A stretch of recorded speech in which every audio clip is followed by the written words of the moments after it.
ఈ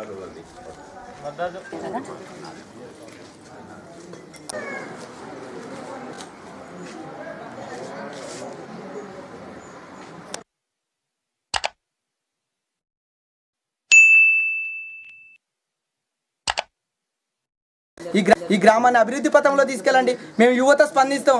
ఈ గ్రామంలో హరితహారం పేరు చెప్పిళ్ళు, మొక్కలు ఇచ్చిళ్ళు, ఎక్కడ పోయినాయి ఆ మొక్కలు? ఇంతవరకు ఎక్కడ ఏ మొక్క పెట్టిళ్ళు, ఏ రోడ్డు పొంటి ఏ మొక్క పెట్టిళ్ళు, రోడ్డు పొంటి ఏ స్తంభం కాడ ఏ లైట్ వేసి పెట్టిళ్ళు? మీరు ఒక యువతకు మా అలాంటి యువతకు ముందుకు వచ్చినప్పుడు అలాంటి మనిషికి ఒక 100 మొక్కలు చెప్పండి. గ్రామాన్ని అభివృద్ధి పథకం తీసుకుపోతాం. ఈరోజు డబుల్ బెడ్రూమ్ ఇల్లు అన్నారు, ఈరోజు డబుల్ బెడ్. అయ్యా కేసీఆర్ గారు, మీరు ఏమని మాట్లాడుతున్నారు? వాగ్దానాలు పెద్దగా వాగ్దానాలు ఏమని చేస్తున్నాడు?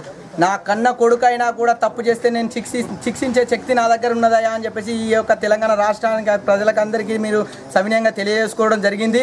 కన్న కొడుకు తప్పు చేసినా కన్న కొడుకు తప్పు చేసినా నేను శిక్షిస్తా అని చెప్పిన మీరు గ్రామంలో ఉన్నటువంటి దళారీ వ్యవస్థను పోషిస్తున్నటువంటి మీ యొక్క వ్యవస్థను, ఈ దుర్భర పరిస్థితిని మీరు ఏ విధంగానైతే మీరు దీన్ని యాక్షన్ తీసుకుంటారో సార్, దయచేసి మా గ్రామాన్ని కొంచెం ఒక కంటితో చూడండి అని చెప్పేసి మేము తెలియజేసుకుంటాను. ఈ గ్రామాన్ని కొంచెం అభివృద్ధి పథంలో తీసుకెళ్ళండి సార్.